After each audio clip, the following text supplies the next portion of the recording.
శ్రీ శివాయ గురవే నమః. హరహర మహాదేవ. పరశివ శిఖర క్షేత్రంలో అక్కడ దుర్గమ్మవారి గుడి ఉంది కదా, భక్తులందరూ వస్తూ ఉంటారని ఒక ఆవిడకి ఒక ఆలోచన వస్తుంది. ఇక్కడ ఒక చెక్క పెట్టె, గల్లా పెట్టె కనుక అమరిస్తే అందరూ అందులో వచ్చిన భక్తులు వాళ్ళకి తోచినంత రూపాయలు 2 రూపాయలు వేస్తారు కదా అన్న ఉద్దేశంతో ఒక ఆమె ఒక చెక్కతో పెట్టె చేయించి ఓ గల్లా పెట్టి అక్కడ పెడుతుంది. పెట్టేటప్పటికి అక్కడికి వచ్చిన భక్తులందరూ 1 రూపాయి 2 రూపాయలు అలా వేస్తూ ఉంటారు. వేస్తూ ఉన్నప్పుడు ఆ డబ్బుల్ని ఏం చేసేవారంటే భగవాను ఒక పౌర్ణమి నాడు అమావాస్య నాడు తీసి అందులో వచ్చిన డబ్బులతో భగవంతుడికి పూజలు చేయటము, అక్కడ పేద ప్రజలు వస్తూ ఉంటారు కదా వాళ్ళకి పాలు అవి ఇవ్వటము పోయటము అలా చేస్తూ ఉండేవారన్నమాట. అయితే ఒక రోజున ఒక పేదవాడు ఏం చేస్తాడంటే ఈ భక్తులు రావటం, ఆ గల్లా పెట్టెలో డబ్బులు వేయటం ఇదంతా వాడు గమనిస్తూ ఉంటాడు. గమనించి ఓ రోజున భగవాన్ గారు సహస్రగుండం, మహారాష్ట్రలో సహస్రగుండం అనే ప్లేస్కి ఆ చోటికి మహారాజు గారు వెళ్తారనమాట. ఆ ప్లేస్లో మహత్యం ఏమిటంటే పరశురాముడు బాణం వేసి ఇస్తాడు, అక్కడ పెద్ద గుండంగా ఏర్పడుతుంది. అదీగాక శివుణ్ణి అక్కడ స్వయంభూగా ఆయన చేసి ఆయన తపస్సు చేసిన చోటు అనమాట. భగవాను ఆ ప్రాంతం, ఆ పుణ్యక్షేత్రం చూడటానికి వెళ్ళిన సమయం చూసి అతను ఆ పేదవాడు ఏం చేస్తాడంటే ఆ గల్లా పెట్టెలోని డబ్బులు తీసుకొని పోతూ ఉంటాడు.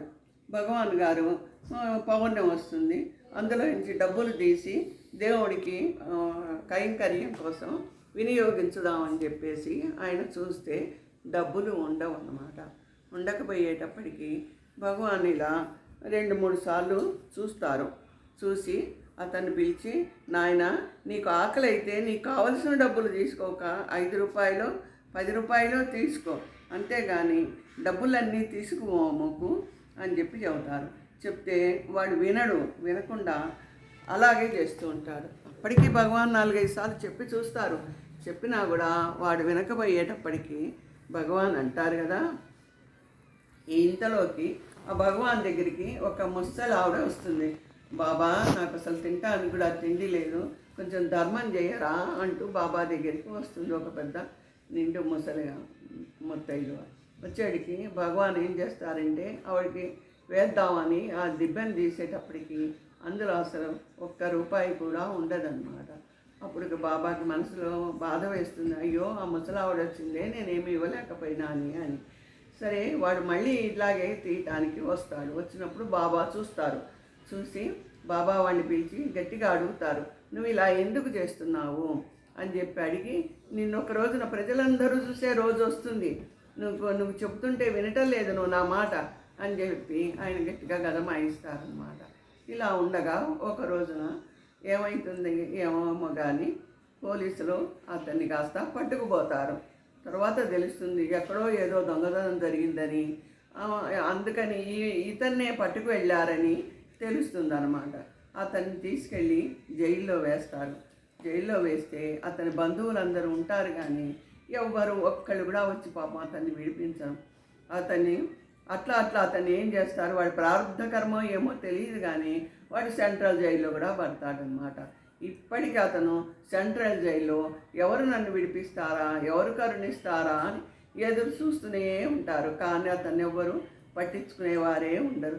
బాబా ఊరికే మాట వరుస కన్న మాటకి అతనికి చూసారా ఎంత శిక్ష పడిందో. అందుకని భగవంతుల్ని మనం గురువు లాంటి వాళ్ళని అనవసరంగా బాధ పెట్టకూడదు. గురువు వాక్యము అయ్యి తీరుతుంది కనుక మనం గురువు యందు శ్రద్ధతో ఉండి, భక్తితో ఉండి, జ్ఞానంతో ఉండి మనం కొలుసుకుందామే అని నేను భావిస్తున్నాను. అందరం గురువు మీద భక్తి శ్రద్ధతో ఉందామే. పరశివ శిఖర క్షేత్రం బాలయోగేశ్వర భగవాన్ గారికి ప్రణామములు. హర హర మహాదేవ. విజయ ప్రేమరాంబ తాడేపల్లి.